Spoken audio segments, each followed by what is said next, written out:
desert-air adventures of Biggles.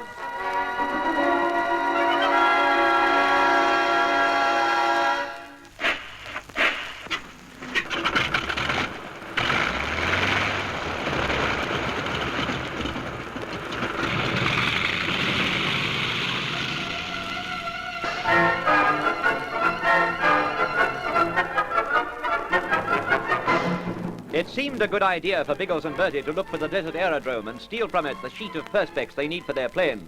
But the first 24 hours of the trek have dampened their spirits. The bitter cold of the desert night, the blazing heat of the day, a near escape from a communist plane, maddening thirst. The airmen experience all of these, yet see no sign of the aerodrome. They find water and shelter on a rocky hill, and as dusk approaches, they climb towards the peak in the hope that there they'll see the drome. Biggles is balanced precariously on a ledge in the cliff face when a huge eagle flutters above him. It swoops to the attack. I can't free my hands, Buddy. Help me. Duck your head, I'll fix him. Holy mackerel. Thank goodness you didn't miss. I couldn't. I was only a few inches from him. Did he get you? He barged into me, but you'd already fired. I was able to keep my balance. You better come down, old bean. You'll need a breather after that. No fear. I can make the top from here. Can you steady me as I reach up? Absolutely. But don't shake too very much or we'll both go over. Right. Got you? I'll drag myself up, then you follow. If you climb onto this ledge, I'll be able to help you over the last bit.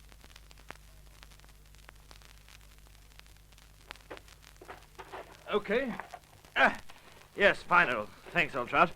We left a spot of the Lissy's skin here and there on the rock, but that'll do as a memento. Sort of I have been here, eh? Yes, precisely. The trademark of the great. Well, now... Oh, no. That's where our friend the eagle came from. A nest. I thought we'd find one up here. They usually nest on hilltops. And if they nest, it means there's a pair of them, by Jove. We'd better keep the old orb's skin for another. I don't think so. Baked potatoes, old bean. We only shot one of the belly things. I'm sure we Lissies aren't seeing by halves. You shot one of them, and we killed the other when it barged into our plane. Eh? I remember noticing a hill like this a moment before we hit that eagle. I'm sure it's the same one. Sizzling sausages! And it was only a jiff before that we spotted the belly aerodrome. There it is! Look, Bertie.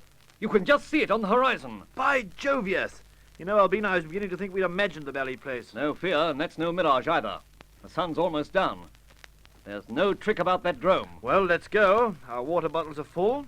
We've had all the rest we need. So it's time to trundle, what?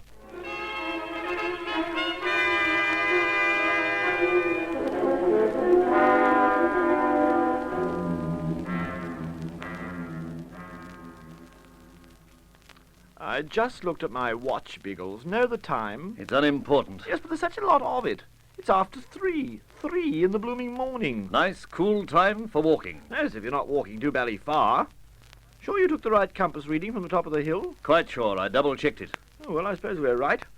But I didn't think the darn place was as far away as all this. Distance is almost impossible to judge at dusk, Bertie. I thought we'd make it by midnight, but...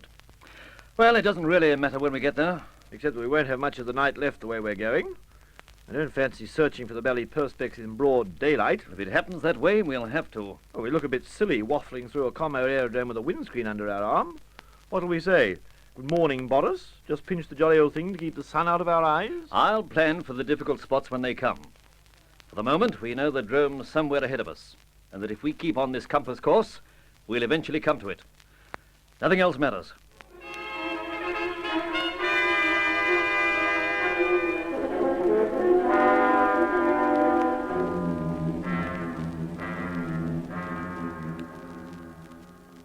Hold it, Buddy. There's something ahead of us. By jingo, yes, it's the drome. See it? I can see it. I can see something else, too. What's that? The sky. It's growing lighter. We'll have a blooming great wallop of dawn tossed at us in a minute or two. Who cares? We found the aerodrome. Now it's only a matter of rustling up a sheet of perspex and taking it back to the kite. Only a matter of that, precisely. Thaw out, Bertie. This isn't like you. You usually look on the bright side. We Lissies can no longer see the bright side of this jaunt. All we can see is the awful belly job of pinching some equipment from a mob of commos in broad daylight, and then the awefuller job of taking it positive oodles of blooming miles back across the desert to a plane which we may not find anyway. As we once heard a character remark in a film, we are not amused. It'll be all right. Now stop grizzling for a while. In fact, stop talking completely. We'll have to circle the drome to get an idea of its layout. It may be dangerous. Precisely. An awful belly job, this one.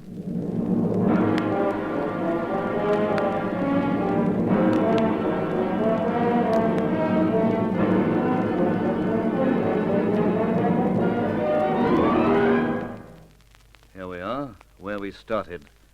Doesn't seem to be much of it. Enough, old bean, quite enough. This seems to be the business end. Mostly living quarters beyond the hangars. So that's natural enough. The well's down that end. We shouldn't have enough water, so we shan't worry about the well. And if we look like running out on the way back, we can pop across to the hill. First of all, we've got to be on the way back. Don't you think we should get a burble on old sausage? And don't rush me, Bertie. I want to be quite sure where everything is before I act. The hangar's immediately in front of us. Most kites inside, but a couple on the tarmac outside this nearest hangar. I think this might be the workshop area, Bertie. Yes, could be, old bean. That big twin-engine job is missing half a donk. Yes, by jingo. They must be working on the engine. Bertie, the perspex in that kite would fit ours. All we have to do is whiz across and pinch it, what? Perhaps you haven't noticed it, old trout, but the sun's already making faces over the horizon. But it's still early. Have you noticed something else? Will you see teeth chattering? There's been no sign of a sentry. In fact, we've seen no one at all. Well, I wouldn't trust that. The blighters have probably been watching us tootling around. Most likely reason is that no one's up yet. There's sure to be a sentry, old bean. Why? The drome's right out in the desert, miles from anywhere, and in the heart of communist China. There's no reason for a sentry out here. As far as they know, there's no one to guard against. There's us. They'll find out about us too late. Now, we're going to sprint across to that big kite, Bertie. The hatch is open. We'll duck aboard and go to work at once on the windscreen. Sizzling sausages, but no doubt you're right, old bean. Trundle onwards. We Ulysses are good followers. Have your gun ready. If I am wrong, we'll have to fight our way out of this. Quick. Out of sight.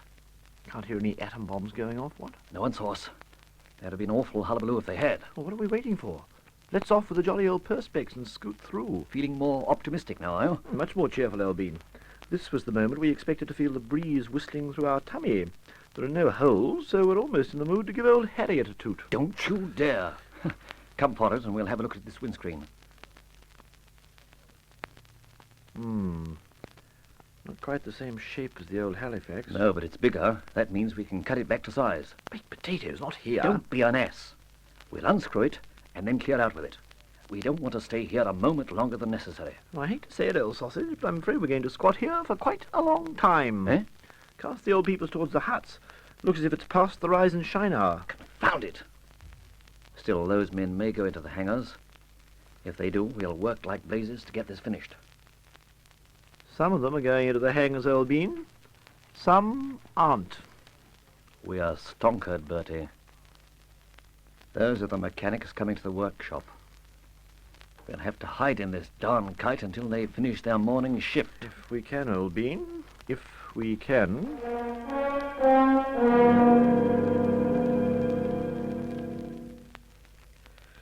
I'm afraid you cannot stay here for long, Monsieur Lacey.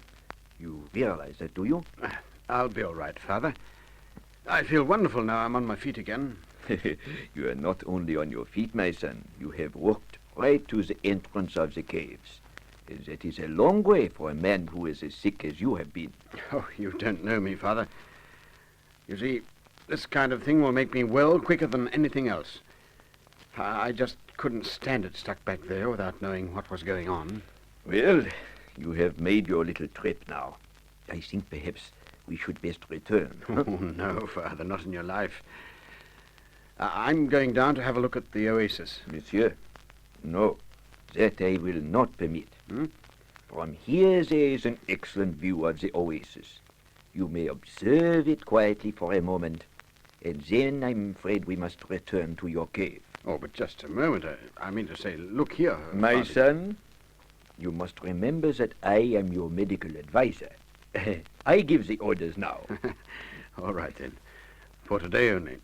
But next time I come out, I'm going right down. Oh, I say. There's old Ginge. They must have finished work on the airstrip. They have stopped for the day, that is all.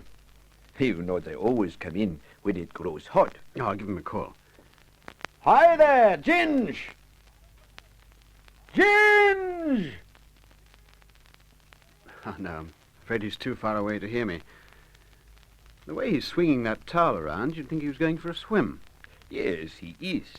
You see, there is a part of the river we use for bathing. It is downstream some distance. It is quite out of sight from here. Well, good luck to him. You know something? I'll be joining him in a couple of days. They come! They come! Masters, masters, they come! What the blazes? It is Feng Tao. He has been on guard. Has he, by Jove? Feng, come up here. What is it? Masters, I see them. They are close behind me. Soon they come to the oasis. Who? Who's coming? Communist soldiers. 4 soldiers riding horses. They come fast, master. Communists. So it's on at last.